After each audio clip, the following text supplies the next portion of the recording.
മലയാളികളുടെ ഒരു അഹങ്കാരമല്ലേ ഓണം. അപ്പോൾ ഓണത്തിന് കളമൊക്കെ പിടിച്ചിട്ടാണ് നമ്മൾ ഓണം കൊള്ളാറ്. അപ്പോൾ കളം പിടിക്കാനായിട്ട് നമ്മൾ പറമ്പിൽ പോയി നിന്നിട്ട് പുറ്റൊക്കെ എടുത്തിട്ടുണ്ടെന്നു കേട്ടാ. ഇന്നത്തെ നമ്മുടെ മക്കൾക്ക് കളം പിടിക്കുന്നതൊന്നും അറിയില്ല. റെഡിമെയ്ഡ് കളം മേടിച്ചുകൊണ്ടെന്ന് അവർ ഉമ്മർത്ത് വയ്ക്കുക ചെയ്യുക, അല്ലെങ്കിൽ പൂക്കളം കൊണ്ട് വലിയൊരു കളം ഉണ്ടാക്കിയിടും.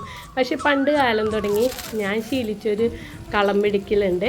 അതിങ്ങനെയാണ് കേട്ടോ. പുറ്റു അല്ലെങ്കിൽ തോട്ടുമ്പക്കത്തൊക്കെ പോയി നിന്നിട്ട് നമ്മളുടെ ചെളി മണ്ണ് എടുത്തുകൊണ്ട് വന്നിട്ട് മണ്ണും കൂട്ടി മിക്സ് ചെയ്ത് മൂലത്തുന്നാൾ ഇങ്ങനെ കളം പിടിക്കും കേട്ടാ.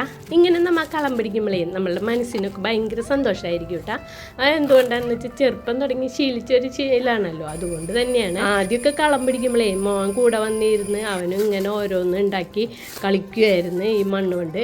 ഇപ്പം അവരൊക്കെ വലുതായി അവരുടേതായ ജോലികൾക്ക് പോയല്ലോ. മോൻ ജർമ്മനിക്ക് പോയി, മോളെയാണെങ്കിൽ കല്യാണമൊക്കെ കഴിച്ചു കൊടുത്തു. അപ്പം ഞാൻ മാത്രമാണ് ഇപ്പം കളം പിടിക്കുന്നത്. ചേട്ടന് പിന്നെ ഈ വക പണിയൊന്നും വലിയ ഇൻട്രസ്റ്റ് ഒന്നും ഇല്ല. അപ്പം ഞാൻ ഒറ്റയ്ക്ക് ഇതേ തൃക്കാക്കരിപ്പം പിടിക്കാൻ പോവാണ്. അപ്പം തൃക്കാക്കരിപ്പം വളയാണ്ടിരിക്കാനേ നമ്മൾ അതിൻ്റെ മുട്ടി കൂടെ ഒരു കോല് കുത്തി കൊടുക്കും കേട്ടോ. അത് കഴിഞ്ഞ് പിന്നെ നമ്മൾ പിടിച്ച കളത്തിനെ വെട്ടി ഷേപ്പ് വരുത്തണം.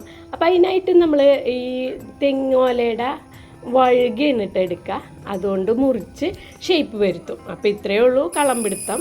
ഇനി വെട്ടിയ കളത്തിന് ഇത്തിരി മണ്ണ് നനച്ചുന്നായിട്ട് മണ്ണൊക്കെ തേമ്പി നല്ല ഷേപ്പ് വരുത്തി കൊടുക്കും. ഇത്രയേ ഉള്ളൂ നമ്മളെ കളം പിടുത്തം. അത് കഴിഞ്ഞ് പിന്നെ റെഡ് ഓക്സൈഡൊക്കെ ഇട്ട് ഒന്ന് മിനുക്കി കൊടുത്താൽ കളം റെഡി.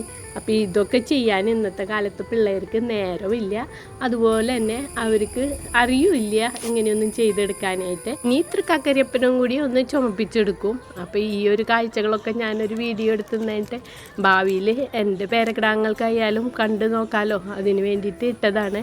അപ്പോൾ അത് കഴിഞ്ഞ് പിന്നെ നമ്മൾ ഓണത്തിന് എന്തിട്ടാ ചെയ്യുക, കായ പഴുപ്പിക്കാൻ വയ്ക്കുമല്ലേ. അപ്പോൾ കായൊക്കെ പഴുപ്പിക്കാൻ വെച്ചിട്ടുണ്ടായിരുന്നു. അപ്പോൾ അതൊക്കെ പഴുത്തിട്ടുണ്ട് കേട്ടോ. ഇനിയത്തെ പ്രധാന ചടങ്ങ് തുമ്പപ്പൂ പൊട്ടിക്കലാണല്ലേ. തുമ്പപ്പൂവൊക്കെ പകലെ തന്നെ പൊട്ടിച്ചു വയ്ക്കണം. അപ്പോൾ അതൊക്കെ പൊട്ടിച്ചു വെച്ചതിന് ശേഷം രാത്രി നമ്മൾ അടയുണ്ട്. കേരളത്തിൽ തന്നെ പല സ്ഥലത്ത് പല അടയാണ് കേട്ടാ. ഞങ്ങൾ കൊടുങ്ങല്ലൂരൊക്കെ പഴവും ശർക്കരയും ഒക്കെ കൂടി കുഴച്ചൊരു അടയാണ് ഉണ്ടാക്കുക.